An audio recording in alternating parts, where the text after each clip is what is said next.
Hello world, it is Thursday, July 22nd, 2021, and it's a beautiful sunny day and cool. It's actually cool enough last night to open the windows, which I always love.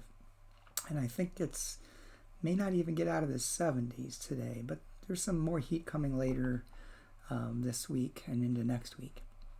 The devotion for today is entitled What Change Feels Like by Mary Ludy. Mary bases it on Acts chapter 21, verses 27 through 28, and she's adapted some verses from that selection. Some Jews from Asia stirred up the crowd. They seized Paul, shouting, "This is the man who is teaching everyone everywhere against our people and our law." And Mary writes, some of Paul's fellow Jews believe he's teaching a full-on repudiation of everything that's defined as a people. So they're mad, murderously so. Church leaders can identify with Paul.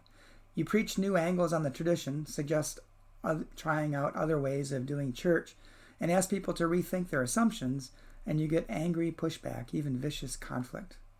But you can also identify with the angry folks. The church needs challenge, fresh imagination. Some traditions need rethinking or abandoning. And sometimes the drive to renew things can convey the message that everything old is bad. Traditions are outmoded simply because they're traditions, and if you want to keep them, you're outmoded too. And that's upsetting.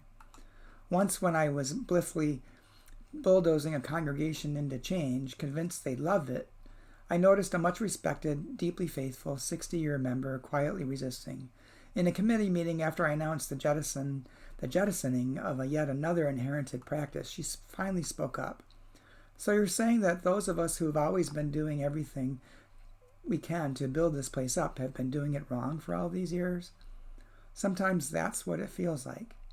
It's not just things like parochialism, patriarchy, and racism that lie behind church resistance to change. Sometimes it's also and simply bewilderment and the sting of ingratitude. Change routinely prompts resistance, but it also surfaces honest questions about the meaning of the past and the human need to feel honored. Whenever change seems the faithful thing to do for the sake of mutual love and empathy, let's attend to these things. And the prayer from Mary. Holy Spirit, change is hard, but we can do it well if you give us insight and empathy, gratitude, and respect. Please do. I think Mary's devotion really hits home because the church is in the midst of so much change, especially in the pandemic and coming out of the pandemic. The pandemic actually forced us into doing some things that I think a lot of folks, in my estimation, would not have wanted us to do. And now that we're doing them, we can't go back. We can only go forward. And yet there's still some resistance to even doing that. But church is changing. I think the core purpose of church is still there. It's just the way we do church and the way we relate to people and how we interact in the world is changing. And it's not that what we've done in the past is necessarily wrong, but we just have to approach the problem in a new way.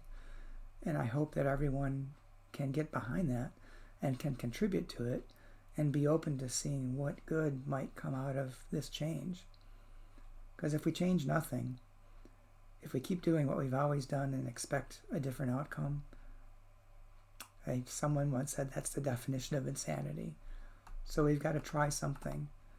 We got to keep moving forward. We can hold on, look back at traditions and hold up those that have meaning for us, but perhaps look for new ways of doing them and see the value in doing them in the new way. So I hope you'll think about this. I hope this devotion gives you cause to pause and evaluate where we are as a church, where we're going, and what you would like to leave behind for the future. And let's go forward together. Hope you have a good day. Tomorrow's Friday. I hope to talk to you. If I don't, hopefully then Saturday.